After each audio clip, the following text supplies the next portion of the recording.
20-25 सालों में हमारा लक्ष्य है, क्या कहेंगे? देखिए, जो लोग भी इस तरह की बातें कर रहे हैं, चाहे भागवत जी कह रहे हो या कोई भी कह रहे हो, मैं समझता हूँ उनका देश के संविधान में यकीन और विश्वास और भरोसा नहीं है।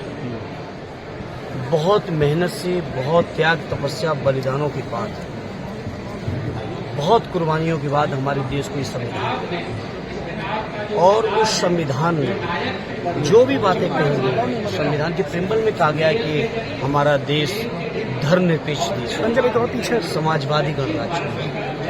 तो इस तरह की जो बातें कर रहे हैं, चाहे कोई भी संगठन करे, कोई व्यक्ति करे, मैं समझता हूँ उसका देश के संविधान में यकीन नहीं। और हम समाजवादी लोग अपने नेता अखिलेश यादव जी के नेतृत्व में देश के संविधान को खतरा तो बहुत दूर की बात है, कोई छोटा भी नुकसान नहीं होने देंगे। उसके लिए जहां तक जरूरत पड़ेगी वहां तक बड़ी से बड़ी कुर्बानी देने में पीछे नहीं रहेंगे।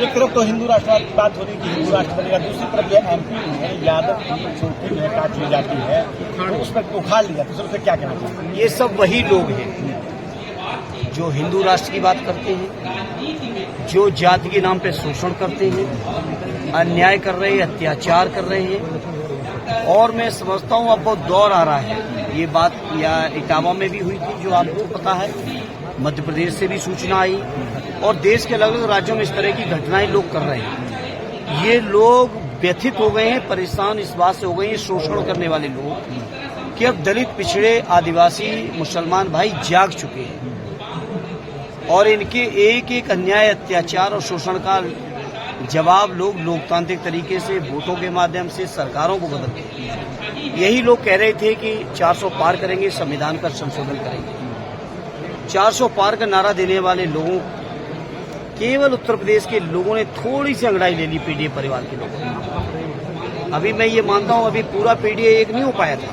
24 के चुनाव में, अभी तो अंगड़ाई ली थी। अंगड़ाई लेते ही इन लोगों को बैसाखी पिला दिया। अभी जब पीडीए परिवार और समय के साथ जागेगा तो मैं समझता हूं ऐसे लोग जो संविधान विरोधी लोग हैं, जो दलित, पिछड़े, आदिवासी और मुसलमान भाइयों के विरोध में हैं, जो गरीबों के विरोध में, बेरोजगारों के विरोध में, किसानों के विरोध में हैं, मजदूरों के विरोध में, ऐसे लोगों का आने वाले समय में पता नहीं चलेगा। अजीत डोभाल कह रहे हैं कि इतिहास से सबक लेना होगा, भारत के युवाओं को बदला लेना होगा। इनसे मंदिर तोड़े, जिसने मंदिर तोड़ा, उनका भी संविधान में यकीन नहीं। मैं साफ बात कहता हूं, देश संविधान से चलेगा और संविधान के दायरे में जो चीजें नहीं आती हैं, क्या उनका बयान, चाहे डोभाल साहब का बयान, चाहे मोहन भागवत जी का बयान, क्या संविधान के दायरे में आ रहा है? और नहीं आ रहा है तो मैं पत्रकार साथियों आपसे भी कहूंगा कि देश के हर नागरिक का कर्तव्य बनता है, केवल हम राजनीतिक लोगों का कर्तव्य नहीं है जी, कि संविधान की रक्षा के लिए हम लोग तो करेंगे अपनी जिम्मेदारी निभाएंगे ही निभाएंगे, साथ ही देश के हर नागरिक की कर्तव्य है। और विशेषकर उन लोगों का ज्यादा जिम्मेदारी बनती है जो लोग जागरूक हैं, पढ़े लिखे हैं, समझदार हैं ज्यादा, या जिनके पास कुछ ऐसा प्लेटफॉर्म या संसाधन या तरीका है जिस बात से लोगों को मोटिवेट कर सकते हो।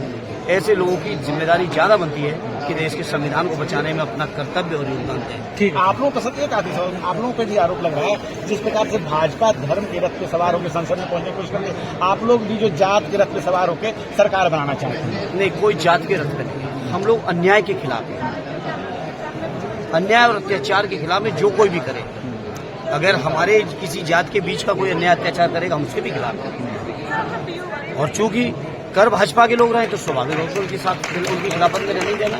वोट कटे सर, वोट काट देगा, उस पर क्या कहें SIR में? अभी आयोग से पूछो, जाके चुनाव आयोग से पूछो। चलिए, धन्यवाद सर।